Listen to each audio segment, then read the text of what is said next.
já teve uma conversa grande na área da história a respeito de como é que se fala da história, né? Como é que a gente faz uma narrativa, porque a história é uma narrativa, né? É uma construção que a gente faz para falar as coisas. Então, como é que a gente faz uma narrativa? A partir de que escolhas, porque dependendo da escolha que você faz, a narrativa sai de um jeito ou sai de outro jeito. Então, acho que a gente aqui tem uma oportunidade muito séria de pensar como é que faz para registrar a história, que não está registrada. Pelo seguinte, a gente entende que registrar a história é fazer uma espécie de biografia da história, sabe? Contar assim, os nascimentos, as infâncias e as maturidades, os períodos dos acontecimentos, e isso talvez não seja o melhor jeito, depois de tanta bibliografia que já existe, para a gente perceber que aquilo que você põe no discurso organiza o mundo, não reflete o mundo, organiza o mundo. Então essa mão de direção, ela é um pouco diferente do que habitualmente se pensava que era a história, né? Esse é um ponto para a gente conversar junto, essas outras maneiras de fazer história da gente. Outra coisa, por que é importante a gente tentar reunir dados a respeito da dança? Quais são as formas de arquivar? Por que precisa ser arquivado? Né? Dança, efêmera, blá blá blá, essa coisa toda, desaparecimento constante, puro desaparecimento e tal. O que pode não desaparecer? Em tempos onde tudo falsamente se torna arquivável por causa da internet. Então, o que é possível entender em termos hoje, quando a gente pode postar todos os links para todas as gravações que foram feitas, todos os teasers, todos os YouTube, tudo, a gente pode fazer isso, cada um pode fazer isso sozinho. Então, precisa fazer mais alguma coisa? Então, se todo mundo pode fazer isso, as coisas são disponíveis, é possível? Não é possível? Como é que se faz? O que é importante? O que é interessante? Por que é um falso arquivamento? Uma falsa documentação? Para a gente conversar também. Esse é o segundo aspecto. Primeiro, como é que faz um outro tipo de história, depois como é que a gente escapa da falsa documentação e do falso arquivamento. Não quero ficar falando muito não, porque tem muitas coisas para a gente começar a conversar. Eu tenho várias outras pulgas atrás da minha orelha, mas eu vou soltando elas poucos, tá? Através dos tempos, desde que os portugueses vieram para o Rio de Janeiro, nós viveríamos hoje em dia uma subsequência de vários arquivos sobre dança, mas por que ainda não existe? Olha, tem um livro, você já ouviu falar nesse livro, de um cara chamado Eduardo Sucena? Então, o Eduardo Sucena pegou esse período aí. Quando chegou em 1808, a coroa portuguesa veio e se instalou aqui, junto com a coroa vieram muitos artistas junto com o rei, João VI. E ele fez uma espécie de catálogo breve e sucinto de todo mundo que começou a fazer dança,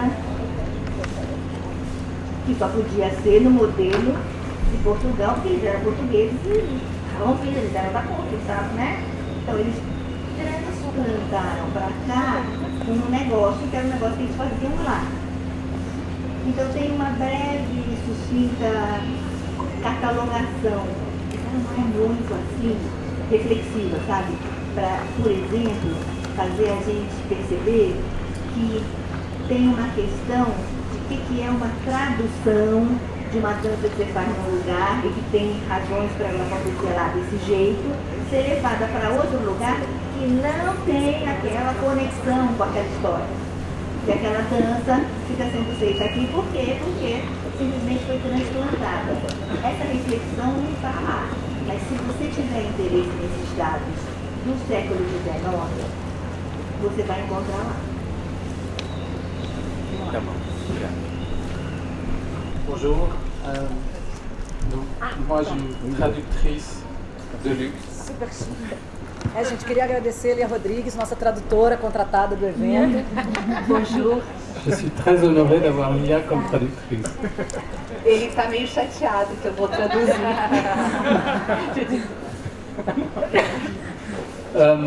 Je voulais peut-être rebondir sur ce que disait. Donc, je suis Aymar Cronier, je travaille au Centre National de la Danse. Eu sou Aymar Cronier, eu trabalho no Centro Nacional da Dança, Qui est un établissement public en France et qui a qui a 4 missions principales. Et une des missions principales, elle est patrimoniale, à savoir archiver l'archive.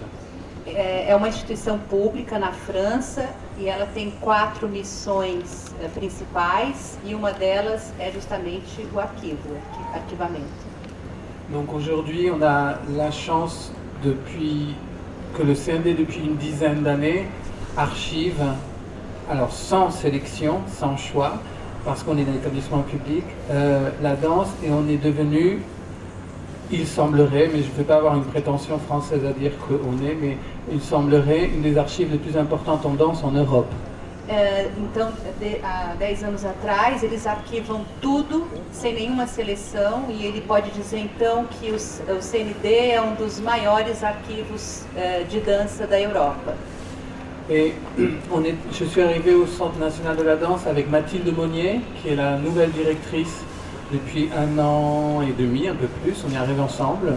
Ele chegou há 1 ano e meio com a nova diretora do CND, que é a coreógrafa Mathilde Monnier, eles trabalham juntos. Et ce qui était important, à l'arrivée de Mathilde, elle a posé comme statement qu'il fallait commencer par regarder nos archives avant même de commencer, enfin le début de la mise en œuvre du projet, c'était interroger nos archives. Com a chegada da Mathilde, ela decidiu começar simplesmente por interrogar esses arquivos, por fazer perguntas para esse arquivo. Pour Mathilde et pour nous tous qui sommes arrivés avec elle, c'était important dans un sens d'activer, réactiver ou donner la parole aux archives. C'est-à-dire, une des questions qu'on a tous les jours quand, par exemple, je programme des spectacles ou quand on a des dispositifs plus archivistiques, c'est qu'est-ce qu'on peut faire dire aux archives?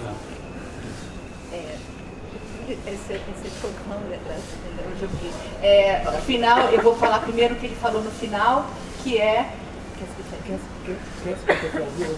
o que a gente pode fazer os arquivos falarem.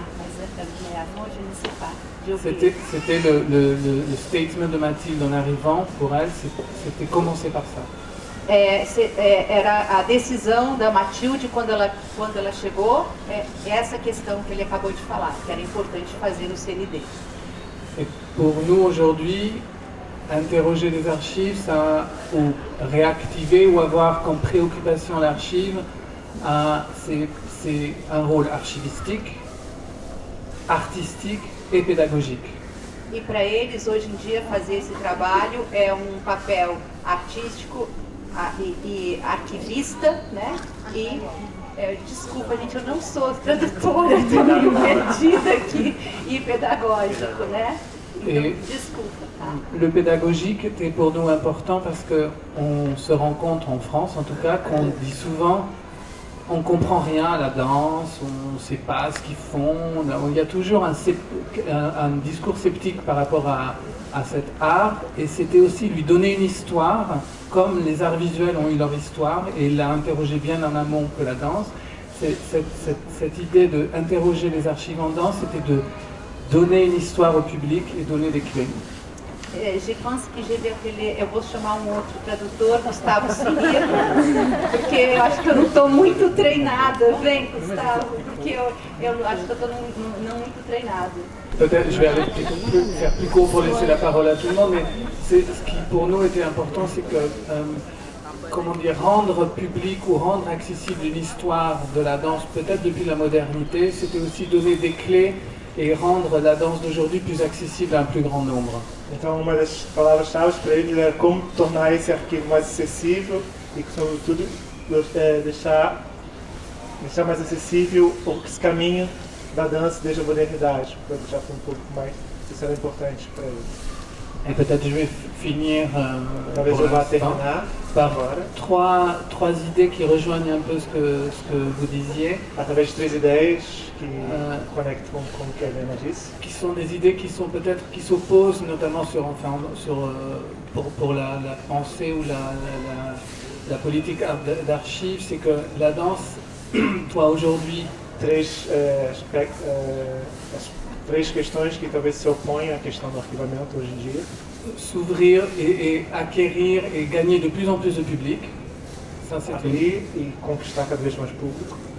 En même temps, l'archive en danse, elle a des nouveaux moyens, et vous parliez d'Internet, de la dématérialisation, qui peuvent rendre la danse encore plus accessible, mais ça pose la question de l'éditorialisation de cette archive. Então, hoje em dia há muito mais há novos recursos do que de respeito à arquivação, né, o arquivo, como por exemplo a internet, outras mídias e outros recursos midiáticos.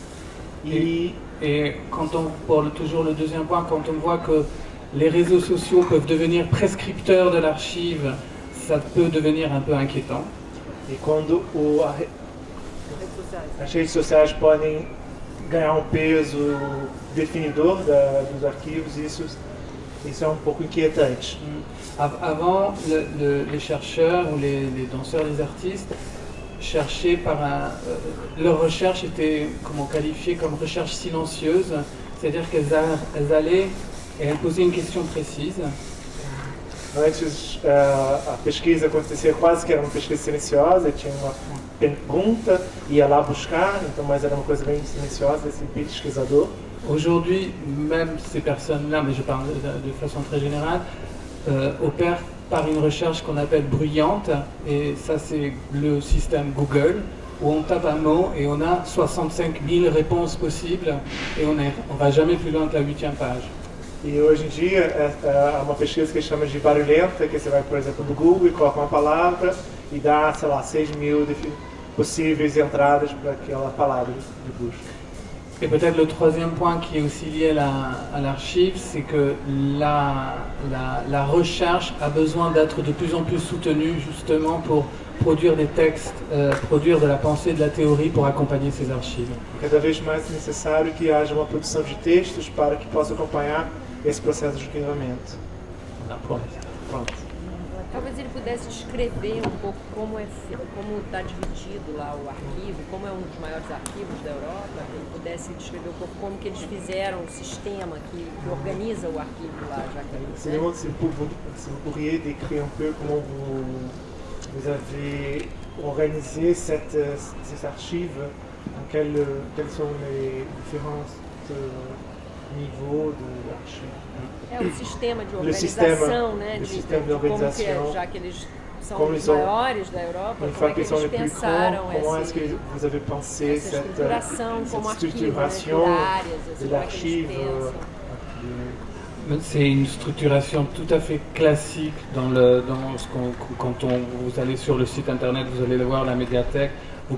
Il y a soit l'entrée artiste, soit l'entrée période, soit l'entrée, il y a l'artiste, il y a la période ou l'œuvre. Então é um sistema de uma estrutura bastante clássica, né? Você vai lá, coloca artista, coloca tipo de dança e aí você tem acesso a essas diferentes categorias, mas é uma maneira bastante clássica de organização. Mais la particularité au Centre national de la danse, c'est que ce sont des archives et souvent des collections personnelles qui É arrivent. que há frequentemente coleções privadas dentro, né? Desse arquivo. Donc là, on a des fonds qui se cumulent et qui s'assemblent en fait. Hein. Donc ça peut créer on peut comme chercheur avoir un parcours très particulier dans la médiathèque. Então há essas coleções, né? Então você pode, que vão se acumulando, então você pode, como pesquisador, ter um caminho bastante particular, né? Você pode seguir de acordo com o seu critério de busca, mas há essas aglomerações de informação. Sabe o que eu acho uma coisa legal da gente pensar? É o seguinte: qual é o sentido de um arquivo hoje? Quando todo mundo vai no Google. O arquivo que eu quero dizer é um lugar onde tem um monte de documentos, onde tem um monte de coisas arquivados, guardados, com critérios ABCD, N critérios, mas estão lá guardados documentos. Ou seja, há quanto tempo a gente não vai à biblioteca? Então, qual é o sentido mesmo da gente ter um arquivo? Isso é uma coisa que a gente precisa perguntar. Primeira coisa, qual é o sentido? Quem é que vai usar? Para que serve? Quem é que é esse pesquisador? Porque há uma falsa compreensão de que tudo está na internet, que é democrático, espaço, etc, etc. E todo buscador, o Google ou qualquer outro, ele não apresenta inocentemente os primeiros colocados na busca. Isso não é inocente, isso tem critérios que passam por critérios comerciais até critérios de várias outras naturezas que eu não vou me a coisa. Mas então, não é por acaso que na primeira página tem aqueles, na segunda aqueles, porque ninguém vai até a 28ª página das 1000 que tem pra gente ver. Então, o que é mesmo que fica disponível com esse jeito que a gente usa a internet, porque é tudo muito rápido, né? Precisa ser rápido, então é o que aparece primeiro. Então, quais são as informações com as quais a gente encontra nesse espaço que é pseudamente democrático, está tudo lá acessível, para a gente pensar um pouco. E no espaço físico, que é o espaço dos arquivos físicos, o que tem que acontecer lá? Para que serve esse tipo de espaço e o que precisa ter lá e quais são os critérios? Uma coisa para a gente conversar depois. Meu nome é Johnny Boy, eu sou coordenadora do Jongo da Serrinha, que é uma instituição que tem 60 anos, né, no Rio de Janeiro, é um grupo cultural. O Jongo é tido como pai do samba. O mito de origem do samba é que ele é o filho do jongo com as harmonias portuguesas, e isso foi preservado de alguma forma por arquivos humanos que estão aí no Morro da Serrinha há 100 anos, que são pessoas que vieram das fazendas de plantação de café do Sudeste. Então trouxeram esse ritmo que veio de Angola, do Congo, dançavam em dias de festa e praticavam isso como uma espécie de produção de força vital e de conhecimento. Então, um pouco respondendo a sua pergunta, assim, eu acho que a gente está sempre buscando novas formas de viver, né? E eu acho que o jongo, por exemplo, é engraçado porque eu falo muito sobre tradição e cultura popular, mas eu acho que o jongo, na verdade, ele é um super high-tech, né? Ele tem um conjunto de valores que é a novíssima tecnologia de ponta, que já se fala hoje em economia compartilhada, em meio ambiente, em não fronteiras entre as artes, né? Então isso tudo é muito jongueiro, né? E é uma tradição antiga que veio da África e que ficou preservada aqui no Brasil de alguma forma. No nosso caso, agora a gente está num momento super especial. Eu vim lá de Madureira toda cheia de poeira e tal. A gente está montando a Casa do Jongo, queria convidar todos. E conseguimos! Dia 29 de novembro vai ter uma grandíssima festa. A gente está há muitos anos aqui tentando com a Anaís, e agora você não vai, você não vai. Então, 29 de novembro começa de manhã e não tem hora para acabar. É um carnaval antecipado. Então, a gente está com esse desafio realmente, porque existe essa demanda de arquivar letras, de arquivar melodias, embora isso tudo já esteja sendo feito, mas existem as novas criações. Mas, sem dúvida, nossos arquivos são as pessoas e são as memórias. E aí tem um fator a mais, que é o tempo e a convivência, né? Então, você não tem realmente como aprender a dançar jongo, mesmo você vendo o vídeo do Antônio Nóbrega, que foi lá na Serrinha e fez 3 programas super bonitos. Você tem que estar com as pessoas e conviver com as pessoas, e atravessar o tempo, né? Então, e aí através dessa convivência, dessa presença, que eu acho que é uma coisa que é muito organizadora, diferente do Google, que não tem uma presença, tem a sua individualidade e a sua liberdade, né? Eu acho que a presença é muito organizadora. Então, eu estou há 15 anos na Serrinha. Ontem a tia Maria entrou lá cedo e tal, para ver como estava a casa, e ela me contou histórias que eu não sabia, né? Então, isso é eterno e permanente. E essas histórias, elas são guardadas não como alguma coisa lírica, poética, que também mas são histórias de tecnologias de vida que atravessaram o tempo e que resistiram, sobretudo essa história dos africanos e dos ex-escravos brasileiros, que é uma loucura como que eles ganharam força cada vez mais, apesar de toda a ditadura, opressão e tortura e tudo mais que aconteceu, que a gente está careca de saber. Então eu acho que é mais ou menos isso. O sentido, o jongo, ele é da oralidade, uma tradição da oralidade, né? Então tem essa questão da presença.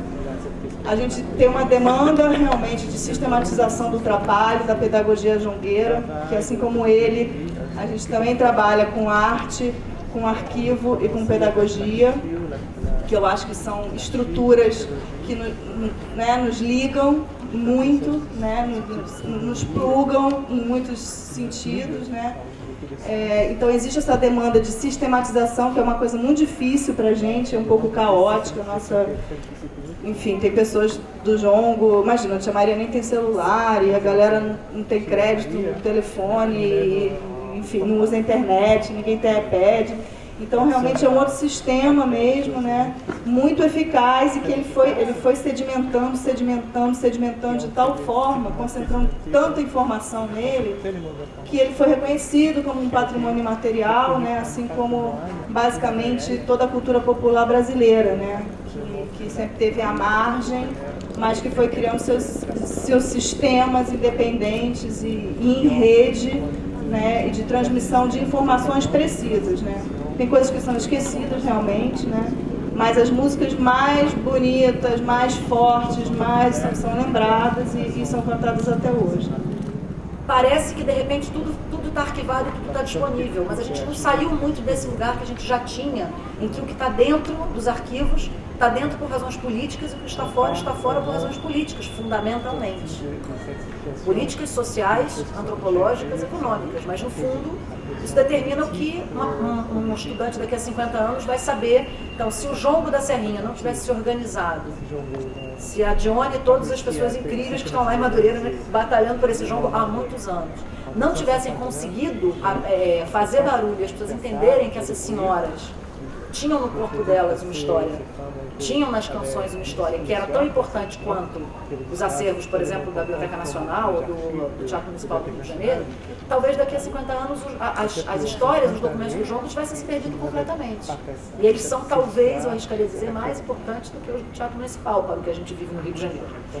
Enfim, então, eu acho que essa política, eu queria colocar também, quem quiser também de fora colaborar com essa questão, como é que a gente pode ter essa questão presente nos arquivos. O Aymar lida com isso no nível público, né? Uma instituição muito grande pública. E a Aymar talvez possa me corrigir, mas eu acho que o CND não diz não para acervos, não é? The CND doesn't say no to any archives. That's the thing. Non, le CND, ça c'était une décision historique du CND de ne pas refuser un dépôt d'archives.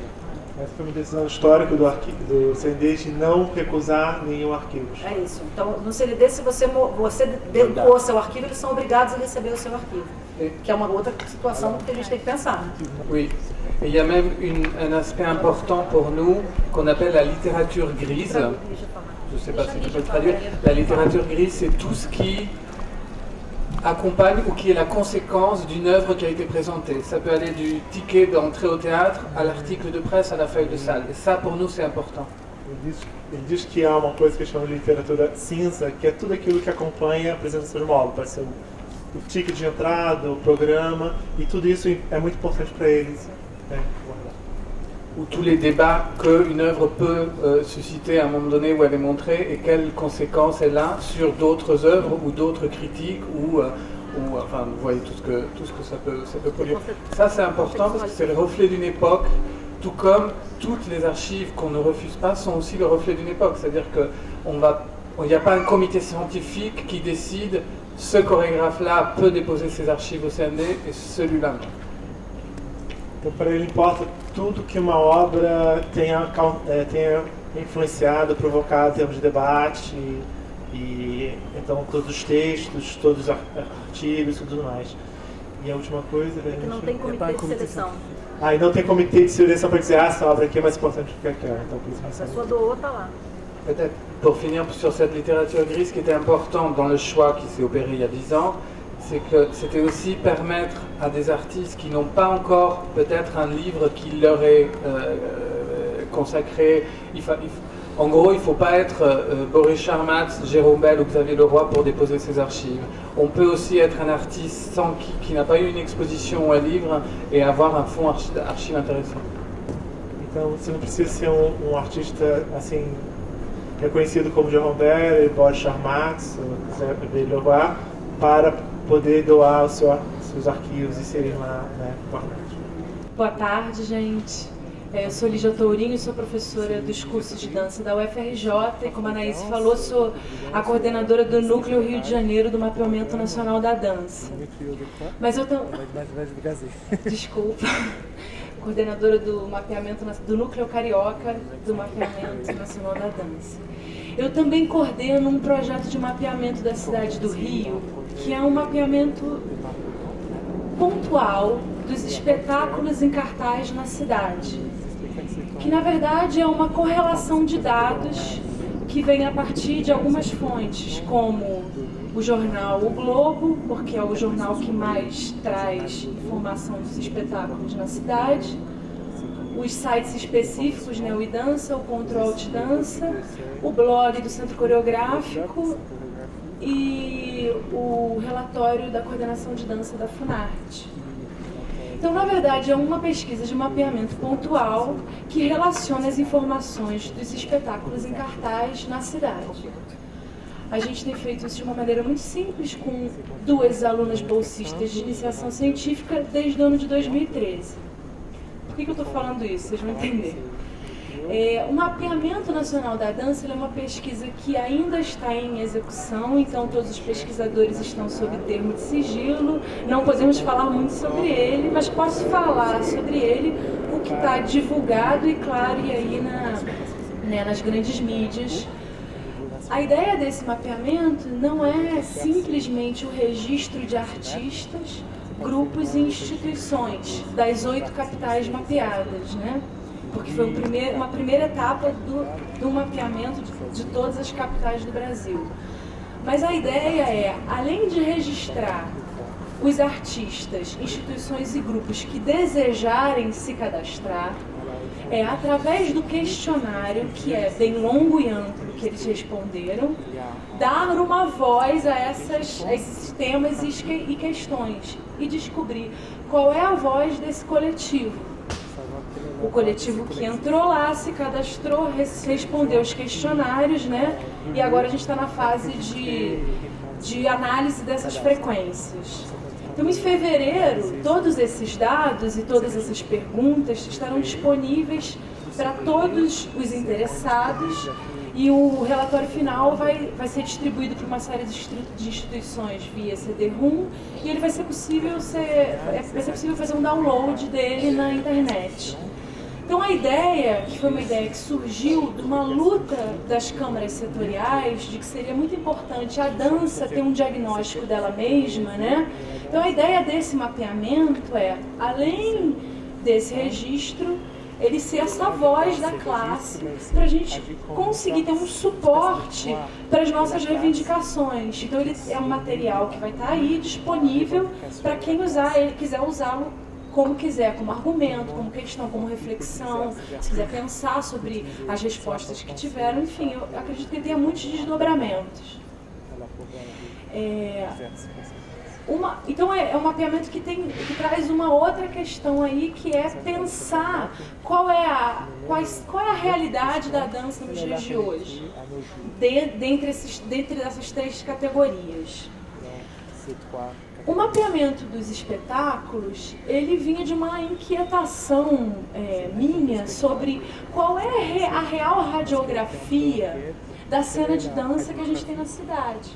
Porque, como vieram todas essas inquietações, né, sobre o Google que está disponível, está na nossa frente o tempo inteiro que está em cartaz na cidade. Mas até que ponto nós realmente temos uma visão global sobre que teatros abrigam a dança na cidade, quais são os grupos que têm tido mais circulação, como é esse tipo de circulação, como sobrevivem esses espetáculos, quantos grupos de fora vêm para o Rio de Janeiro, quantos grupos de fora do Brasil passam pelo Rio de Janeiro. Então são muitas perguntas.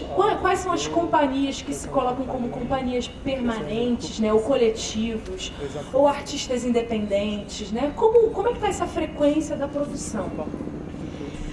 E aí, a minha experiência nesses dois mapeamentos tem colocado algumas questões sobre a cidade, né? E sobre essa relação de criar memória, essa sociedade em que a gente espetaculariza o nosso bom dia a todo segundo no Facebook, essa relação que a gente cria e essa ilusão que a gente cria de que a gente tem acesso a todas as informações no Google. E a cidade do Rio de Janeiro, ao meu ver, é uma cidade que se caracteriza pelas suas invisibilidades. Porque quando a gente olha, por exemplo, para o resultado dos espetáculos mapeados através da correlação dessas fontes, eu chego num mapa, que é um mapa da cidade distribuído nos pontos turísticos. O mapa da cidade distribuído nos pontos turísticos pega um recorte de mais ou menos 28 bairros, dos 164 bairros que nós temos, né? Então a gente tem uma cidade visível e uma cidade invisível. Quando a gente se pergunta no Google quais são os grupos da cidade, ou quantas academias de dança existem na cidade, ou quantas escolas do ensino básico ou do ensino médio tem dança, ou, por exemplo, quantos espaços culturais a gente tem na cidade, até mesmo a pergunta sobre quantos bairros a cidade do Rio de Janeiro tem, ela não é precisa. Porque se você entra no site da prefeitura, a própria prefeitura do Rio de Janeiro te dá 2 ou 3 opções de valores do quantitativo de bairros da cidade. Ela não te dá uma informação clara sobre os teatros e ela não te dá uma informação clara sobre os centros culturais. É só vocês entrarem no Google que vocês vão ver isso. Mas é que, se formular esse tipo de pergunta, eu acho que já é uma elaboração da natureza que a Helena trouxe pra gente, né? Então, quantos professores de dança atuam na rede estadual? Porque eles aceitam os licenciados em dança. Mas a própria Secretaria de Educação não sabe quantos professores de dança ela tem licenciados em dança. Isso é uma resposta da própria Secretaria oficial. Então a gente está falando de uma cidade que, nesse último ano, saiu do rol das 500 cidades mais violentas do Brasil. Nós não somos mais as 500, nós não estamos mais nessa lista. Por quê? Porque Tá foda fora então. É porque essa lista é pautada. Porque essa lista é pautada nos assassinatos. Os assassinatos do Rio oficiais diminuíram. Agora a lista dos desaparecidos aumentou de uma maneira insensata. Então a gente está falando de uma cidade que cria uma lógica da maravilha a partir da sua própria invisibilidade. Então, nesse sentido, eu acho muito importante a gente se perguntar sobre que tipo de memória a gente quer criar para a nossa própria cidade. Uma outra questão que eu acho que me dá vontade de trazer, né, a partir dessa discussão é o seguinte: às vezes a gente viaja por uma série de lugares, a gente passa por alguns centros culturais ou por teatros e a gente vê como esses teatros criam suas próprias memórias através dos seus catálogos, através dos seus acervos, e eles estão aí disponíveis. E aí, quando a gente olha para as nossas instituições, falo até para minha casa, o FRJ, como a gente cuida da nossa memória, como a gente organiza e disponibiliza as informações que a gente tem, desde quantos alunos, funcionários e professores temos, quantas obras artísticas foram produzidas, quantos projetos de pesquisas aqui tem, quantas oficinas foram dadas nesse centro cultural ao longo desse ano, né? Então, e aí comparando esses números, como isso se deu em termos crescentes ou decrescentes nos últimos 5 anos dessa instituição ou desse local. Então eu fico pensando que algumas memórias, a gente mesmo, do ponto de vista de onde nós estamos, podemos criar a partir do registro da memória que a gente tem das nossas realidades. Porque se vocês entrarem no site da Secretaria Municipal do Rio de Janeiro, da Secretaria de Cultura, vocês vão ver que os editais dos últimos 5 anos e os resultados não estão mais disponíveis. Então, só quem é muito atento sabe que a dança perdeu 2 milhões de orçamento nos últimos 5 anos. Senão a gente passa desapercebido. Então são questões sobre visibilidade e invisibilidade que eu acho que no Rio de Janeiro a gente vem de uma cultura de destruição e não de construção, né? As gestões, elas destroem os trabalhos feitos das gestões anteriores. Então a gente fica numa perspectiva da inovação e da construção do novo e de uma anulação total e plena das realizações da cidade e dos feitos da cidade. E eu acho que nesses 450 anos, em especial na cidade do Rio de Janeiro, que tem essa trajetória, né, da cidade da corte, né, a gente tem que pensar sobre essas dinâmicas e sobre... Bom, enfim, acho que essas são as inquietudes. Johnny, estamos em 1888, certo? 13 de maio, mais precisamente. Quando o negro foi libertado, ele não tinha para onde ir, na verdade falando. Surgiu daí uma necessidade imensa de ter mais comprometimento da dança negra aqui no estado do Rio de Janeiro. Por que eles não são registrados? Bom, eu acho que teve um marco, assim, que foram os pontos de cultura, né? Realmente existiu uma invisibilidade total há uns 10 anos, 12 anos atrás, e os pontos de cultura foi um pouco esse mapeamento, né? Desses grupos periféricos, invisíveis, que passaram a entrar no mapa, literalmente, ali. Então, e em rede, que acho que foram duas coisas bem importantes, você ser um ponto e você estar em rede, né? Então, isso é muito interessante. Eu acho que os dançarinos...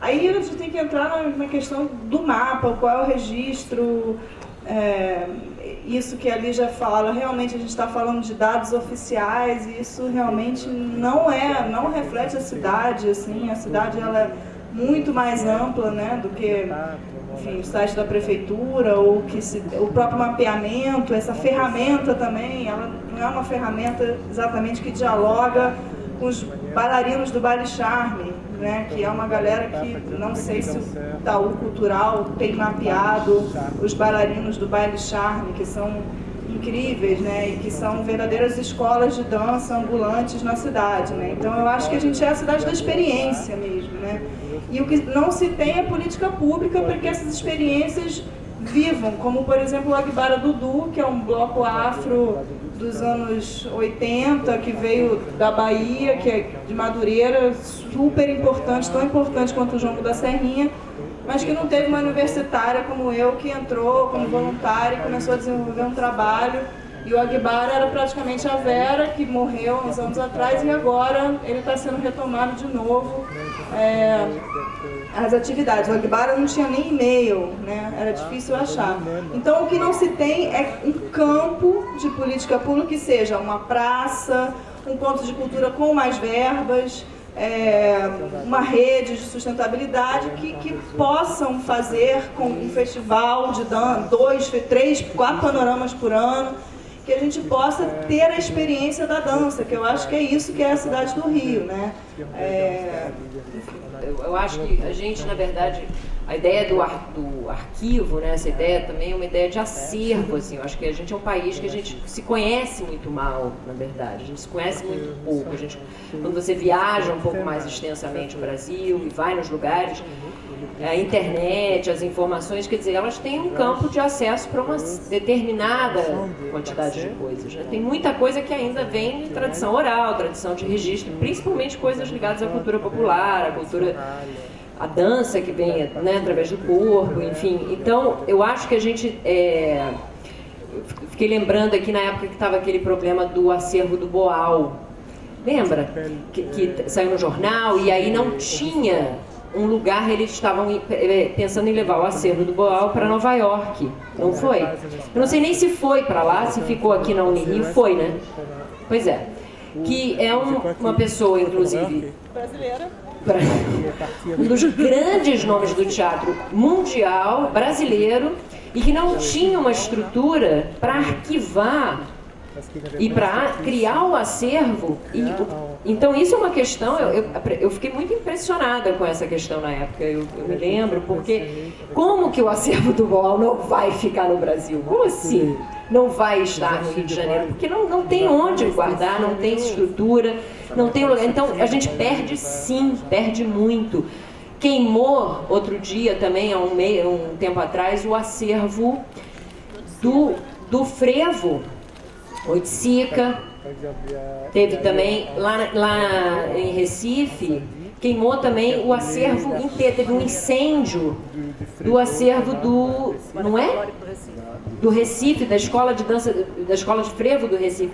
Quer dizer, que é o quê? É uma história que você perde ali. Então, se você não cria esses espaços, esses ambientes, a gente perde muito. Eu acho que a gente está ainda, quando a gente está pensando em arquivar o futuro está em a gente ainda olhar para as nossas tradições que nos formam, que trazem a nossa identidade também, como olhar, né? Quer dizer, como olhar isso que é uma questão, né? Mas enfim, só para pensar essa questão aí. Eu sou Sérgio, sou professor também da UFRJ, colega da Lígia lá no Departamento de Arte Corporal. E a minha fala, acho que tem um pouco a ver isso com o que a Andrea colocou. Primeiro, para a gente pensar nessa fé que a gente tem, essa fé cega que a gente tem sobre o arquivo. Primeiro, essa fé significa que todos nós queremos ser arquivados, queremos entrar numa certa economia de arquivo, porque quando a gente diz, por exemplo, que no CND qualquer um pode ir lá e entregar um livro, um objeto, um registro qualquer para ser arquivado, a gente parece que naturaliza que esse movimento é o esperado. Qualquer pessoa pode ir lá e entregar. Parece que a gente não precisa criar uma certa cultura que parte de uma experiência, eu vou chamar aqui de teológica, né? Tipo assim, que não tem nenhum fundamento teleológico, não tem nenhum fundamento primeiro registrado, não.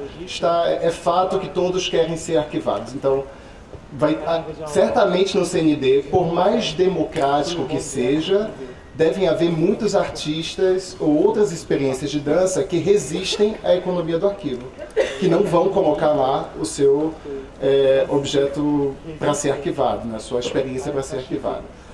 A outra coisa para a gente pensar, e aí já pensando sobre a experiência então dessas instituições que criaram economias de arquivo mais potentes, digamos assim, que tem mais poderosas, não mais potentes, mais poderosas, no sentido de poder mesmo econômico, social, etc.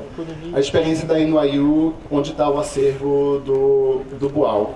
A Universidade de Nova York, hoje, junto com o Lincoln Center, tem um dos maiores acervos de artes da performance do mundo. No entanto, e aí quando eu estava lá fazendo parte do meu projeto de doutorado, cheguei a catalogar alguns artistas, estava num processo de catalogar alguns artistas daqui do Rio que estavam na minha pesquisa, do Rio, na verdade do Brasil, né? E como que funciona essa potência que é a NYU, a biblioteca da Universidade de Nova York? Primeiro, esses arquivos têm que você tem que ter o acesso ao arquivo master, de onde foi gravado aquele vídeo, né? Era a parte de vídeo, por exemplo. O que é o arquivo master? Tem que ser aquele primeiro vídeo, o original, mais próximo do original, de quando aquela performance foi apresentada. Porque se não tiver nesse formato master, ele já perde qualidade para ser distribuído na internet, etc. E a própria universidade ou a própria biblioteca barra a entrada daquele arquivo. Além disso, tem uma comissão da NYU, que já é diferente do caso do CND, que funciona de outra maneira, que faz uma curadoria dessa biblioteca, tipo, o que vai entrar nesse arquivo. Então já tem um primeiro barramento, que é do material. Há um outro que já é, isso vai entrar ou não vai entrar, né? Que é um processo de seleção de que vai entrar e que não vai entrar. E a segurança, aí voltando para a questão da fé, né? A segurança que se tem, que aquele vídeo que está catalogado lá como acervo, tem o do Boal do Brasil, que eu me lembro aqui, né? Que foi feito pelo Instituto Hemisférico de Performance Política. É o do Boal, o do Teatro Oficina, tem uns da Lia também, algumas coisas da Lia Rodrigues, que foi catalogado na época pelo Marcos Studerneigel. Não sei se a Lia sabe que tem esse material lá, certamente, porque precisa ter autorização do artista. E a única segurança que tem é que essa biblioteca guarda esse original em um lugar. Esse original é copiado, passado, transcodificado para a mídia digital, para estar disponível na internet. Qualquer um de nós aqui pode acessar gratuitamente, porque a proposta desse acervo é que qualquer pessoa pode acessar, não pode vender, enfim, não pode usar como material de venda. E esse negocinho está lá, guardado, né? Essa fita original está guardada lá na biblioteca. Se pegar fogo aí no NYU, se for roubado, qualquer coisa, essa segurança desaparece.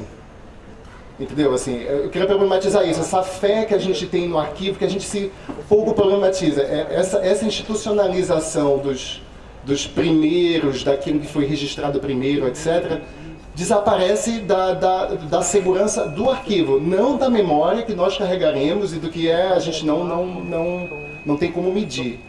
E aí eu fiquei vendo nas falas de muitos aqui do que apresentaram como esse desejo, que há quantos, por exemplo, quanto que nós temos, como que nós saberemos, etc. Que a gente pensasse mais sobre esse desejo, tipo, esse desejo que queremos fazer parte dessas instituições que têm esses objetos teleológicos que podem, inclusive, desaparecer, serem queimados, perder, etc. Mas mantém uma certa economia que transformou a NYU, inclusive, da década de 70 para cá, pensando bem das próprias universidades americanas, a NYU não era uma grande universidade nos Estados Unidos. Ela se tornou uma das maiores universidades dos Estados Unidos 20 anos para cá.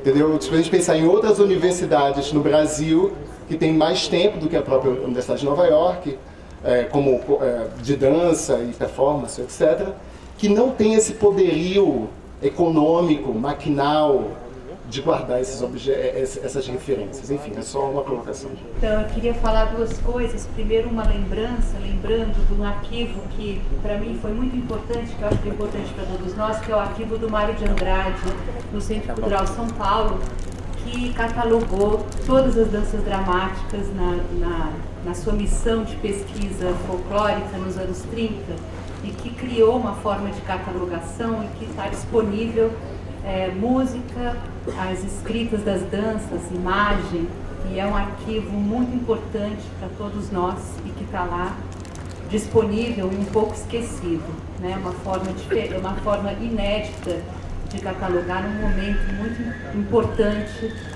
da nossa história.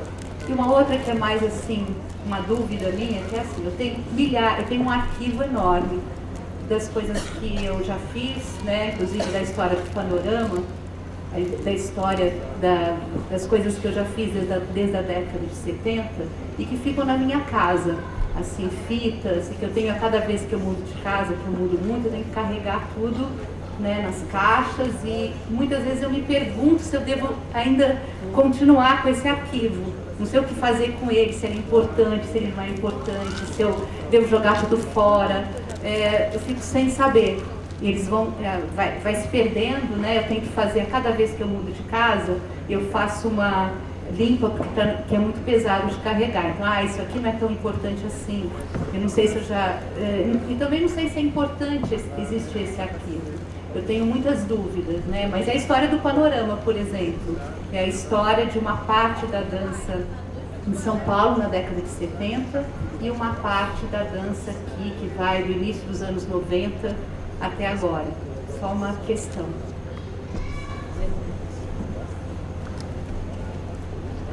Vamos pensar uma coisa juntos aqui. A gente pode ficar horas,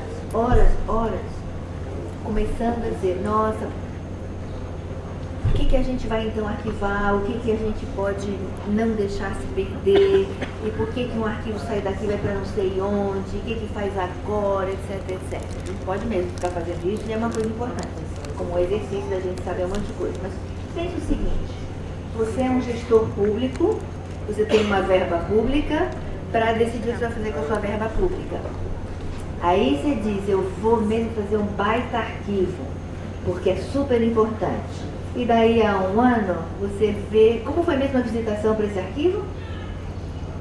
Quem mesmo estava interessado nisso, além de mim, e de mais algumas pessoas que falaram comigo, que era importante, elas também não vieram aqui esse ano inteiro. Porque eu tenho a impressão que a gente podia mudar um pouquinho a chave para saber o seguinte. O que é importante agora? Porque vocês vejam o seguinte, companhias de danças fazem os seus livros, editam como elas querem, que elas acham importante. Você não vai abrir um livro de companhia de dança com uma crítica negativa, não é? Mas ela existiu com certeza. Mas todas as coisas são celebratórias. Todo mundo, se a gente for acreditar nos documentos que estão publicados, todo mundo só acertou na vida. É incrível. Ninguém nunca fez uma coisa mais ou menos.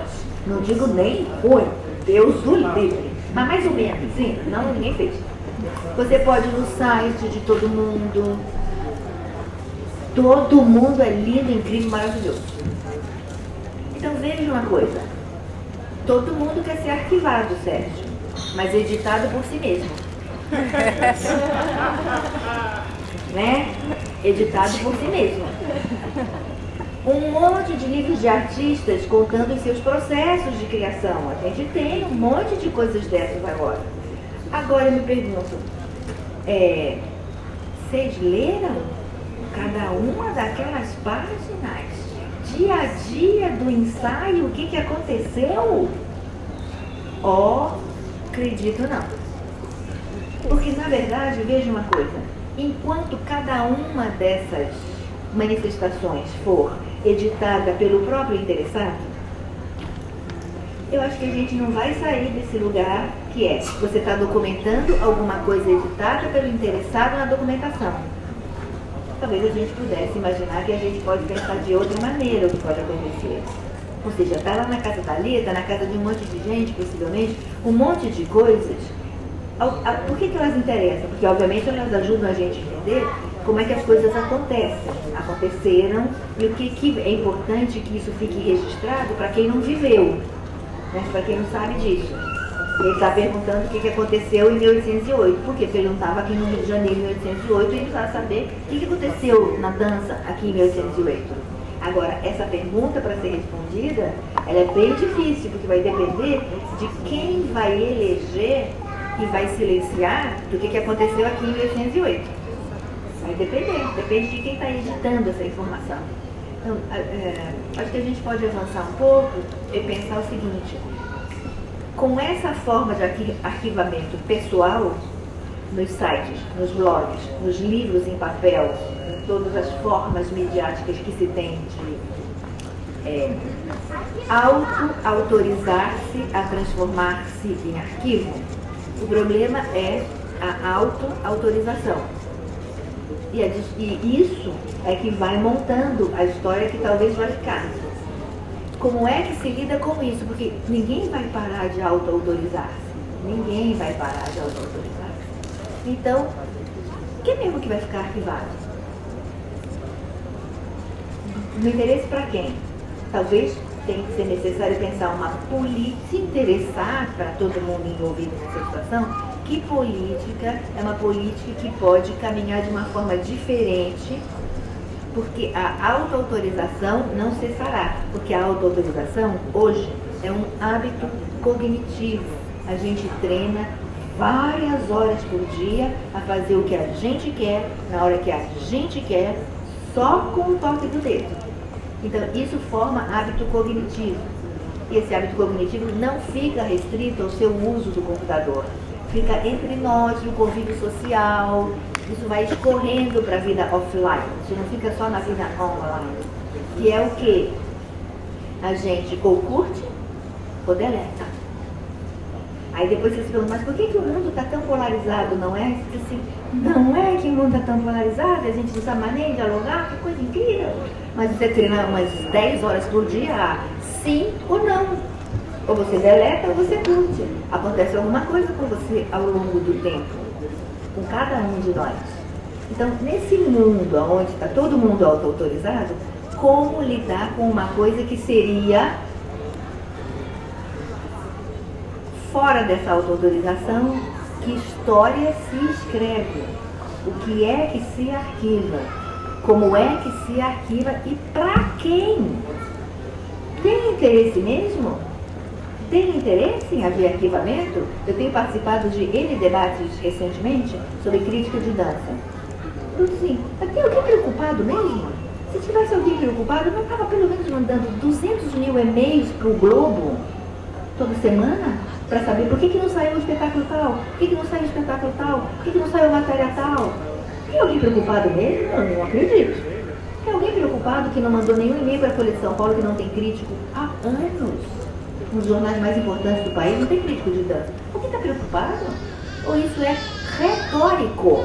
A gente gosta de dizer, não tem, que horror.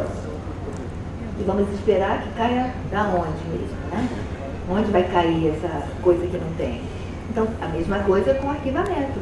É só para a gente mudar um pouquinho a chave e simplificar mesmo e fazer umas perguntinhas para a gente mesmo, para saber. Alguém está interessado? Então vamos ver quem está interessado, se é necessário pedir políticas de arquivamento.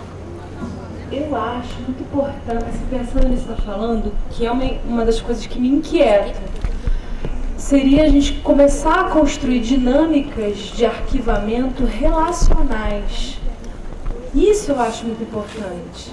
Então, da gente entender não só quem ou o que, mas como as coisas estão se relacionando e como elas estão acontecendo.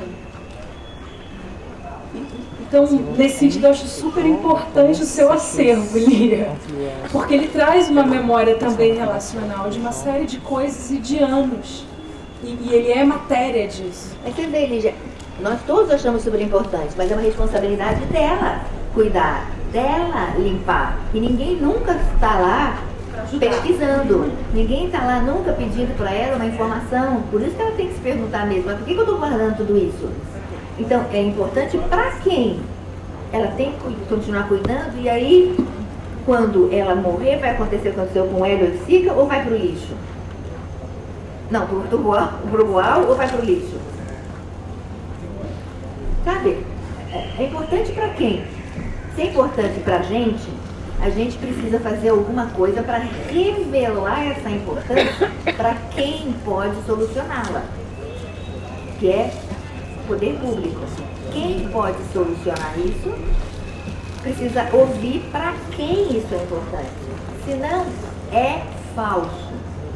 A gente gosta de falar porque é legal, a gente se sente bem, mas é falso. A gente não faz uma ação para demonstrar que é importante. Tem em algum momento você falou algo que eu pensei sobre ainda questionando essa fé do documento, essa fé que a gente tem com o documento, né, que parece que a gente vai arquivar essa coisa remete àquela experiência e ela vai se manter no tempo dessa maneira. Tem a ver também com esse fato, por exemplo, desse acervo que a Lia tem, que não sabe ainda o que fazer com isso, fica guardando, levando essa febre, né, que não sabe o que faz com esses negócios. A gente agora na UFRJ passou por uma experiência de construir uma carta para o Ministro da Educação sobre a Base Nacional Comum Curricular. E foi um mês de buscando documentos e coisas para poder provar e tal, assim. E já lá no final assinando, assim, vamos mandar. Aí tinha uma data que estava meio imprecisa, aí eu tive que entrar em contato com a UFBA para poder conseguir a data precisa, ninguém sabia essa data. Aí eu fui parar na mão de uma professora que já está aposentada, e aí ela tinha sido do MEC durante muitos anos. E ela tinha na mão o parecer da década de 70, quando os cursos, o primeiro currículo de dança foi regulamentado pelo governo, pelo Estado. E nesse parecer, aquela discussão que a gente estava se debatendo, que era para fazer uma paragem, o avanço da educação física em cima da dança, ele estava lá nesse documento, desde a década de 70. Na verdade, foi escrito no final dos anos 69, 70. Já tinha um rastro disso lá, que estava invisível nesse documento, que passou de mãos em mãos ao longo dos anos, e somente agora, porque eu fui atrás de uma data, essa linha saltou de uma outra maneira, né? E esse documento agora ganha uma outra importância que naquele momento, quando foi registrado, não tinha, né? Então a gente pensar também como que esses documentos que estão na mão seja lá, guardado pelo Estado, porque no caso desse é um documento guardado pelo Estado, e foi guardado pelo Estado para uma determinada finalidade. Seja lá para esses documentos que são autoeditados, né, o próprio artista faz, a documentação, o arquivo, ele tem essa indisciplina, né, de parecer que está se referindo a alguma coisa e é para isso que foi feito, documentei isso aqui para registrar. Mas mesmo assim, a temporalidade do arquivo, como Derrida chama a espectralidade do arquivo, ele pode voltar e nos assombrar de uma outra forma. Então, mesmo quando esses artistas se autodocumentam, se autorregistram, etc., esses documentos podem voltar de uma maneira a inclusive, desordenar a economia que aquele arquivo foi criado inicialmente. Então, eu não estou dizendo que não é importante que exista esse outro gesto, que é para além do autoarquivamento, mas a gente também precisa também fazer tremer mais essa fé absoluta. Parece que a gente vai conseguir o arquivo, que a documentação vai nos salvar, porque e vai nos garantir um certo desejo agora, né? Enfim, é só pensando nisso. Mesmo que seja o artista que autodocumentou, tenha sido o governo, tenha sido o CND, tenha sido o FUNARTE com a UFBA, a UFRJ agora, o arquivo ainda tem essa estrutura de ele pode retornar de uma outra forma que a gente não planejou sobre. Agora a gente precisa pensar sobre isso. Eu acho que o que nós podemos fazer agora? Pensar sobre isso. Como que nós vamos aos documentos, provocar os documentos. A Nova História já fala isso, né? O documento ele não diz por si, né? Você tem que saber perguntar para o documento. Mas, Sérgio, o que não está lá não pode se reorganizar e nem desorganizar. Só o que está lá.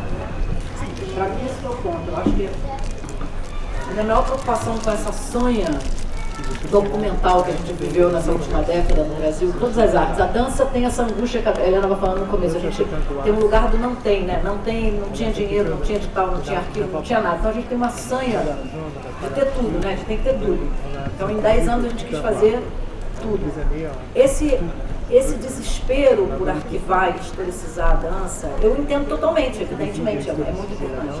Mas a ideia de que a gente, por um lado, o acervo vai nos salvar, quer dizer, é quase como se, é uma coisa nesse sentido bem religiosa mesmo, é quase aquele tipo, né, como é que é o nome daquilo? Eu sou ótima de religião, gente, mas como é o nome daquele negócio que é um pedaço do santo que fica em algum lugar? É uma relíquia. Fica tipo uma relíquia, entendeu? É como se eu posso viver tranquila a minha vida sabendo que todos os vídeos originais da Lia estão guardados em algum lugar. Eu posso ir para casa e dormir tranquila, entendeu? Eu tenho, como se aquilo resolvesse não só a importância da Lia para o mundo, como resolvesse a história da dança do Rio de Janeiro. Então, isso é um problema. E o outro é isso que ele não falou.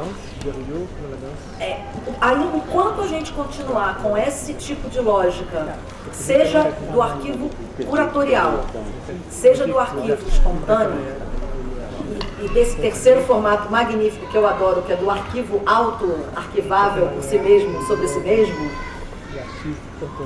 mas eu acho que a gente não sai desse mesmo problema. O que está lá foi decidido que está lá. O que não está lá não pode ser reorganizado, como a Ana falou, não pode receber perguntas novas. O que não está lá determina que muitas outras coisas jamais estarão lá, porque tem esse problema, né?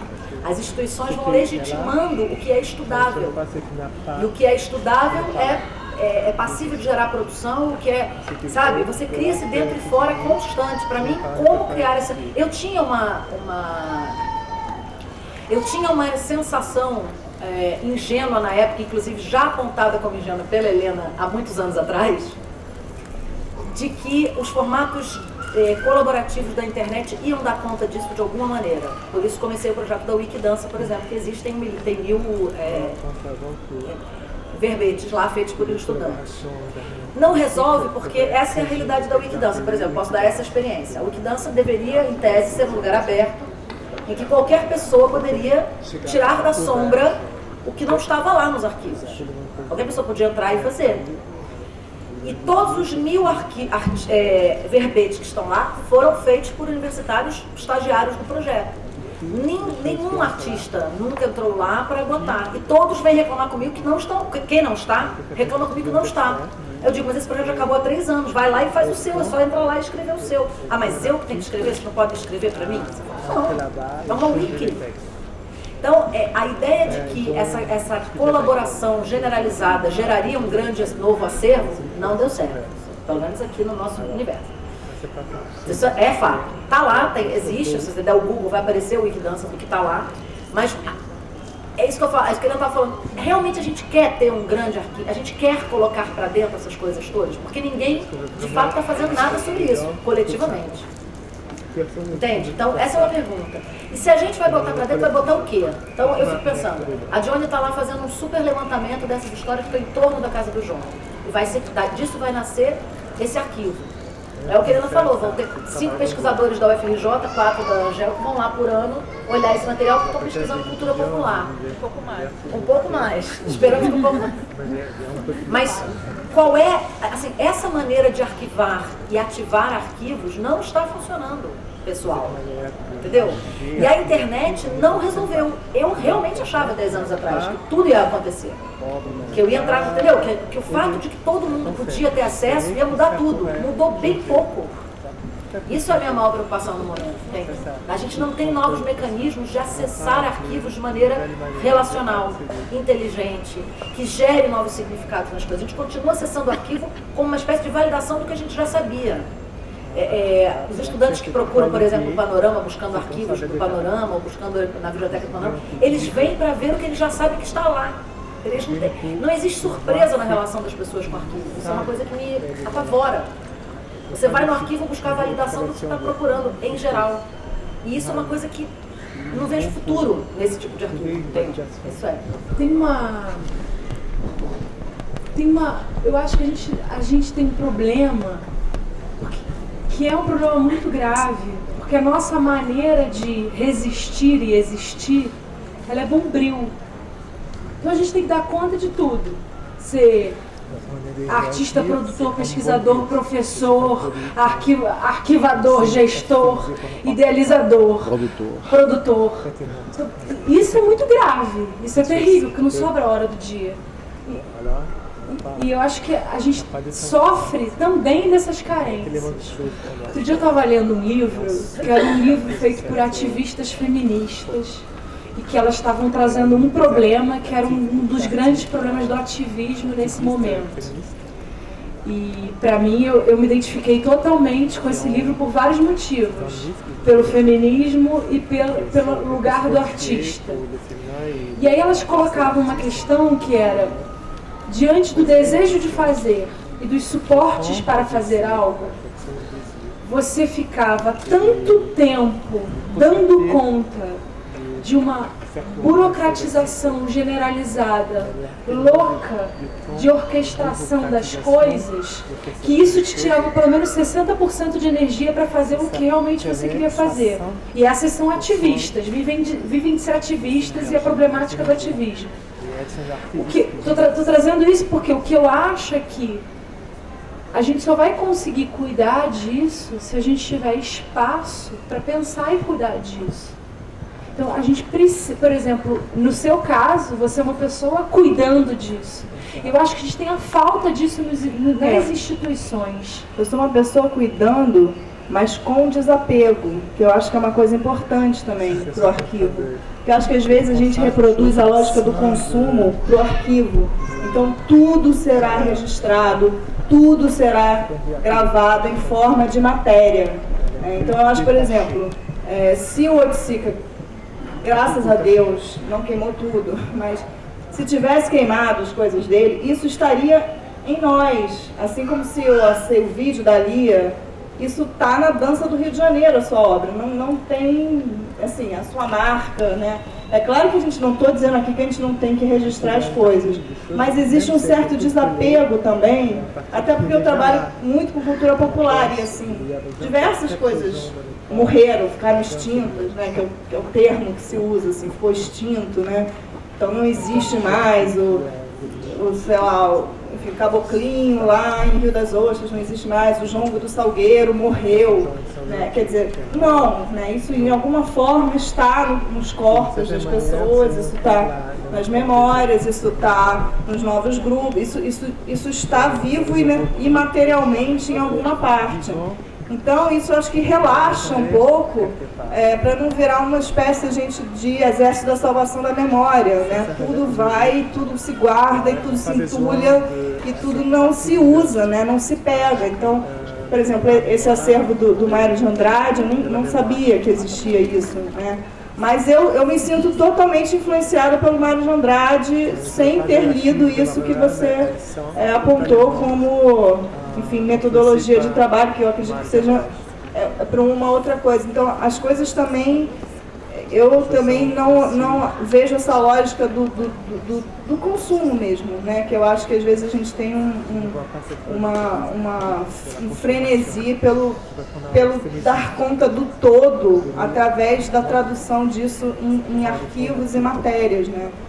Então, e eu acho que a gente aprende muito com alguns incêndios assim, que acontecem por aí, que a gente lamenta e chora, e obviamente, né?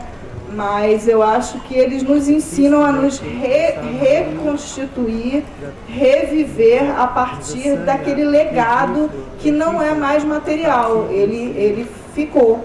Né? Eu, por exemplo, trabalhei com o Gustavo Ciríaco muitos anos e eu me sinto totalmente eu tenho pouquíssimas coisas escritas dos meus cadernos, eu tenho, mas pouquíssimas coisas, mas eu absorvi profundamente uma estética e um conjunto de valores e tal.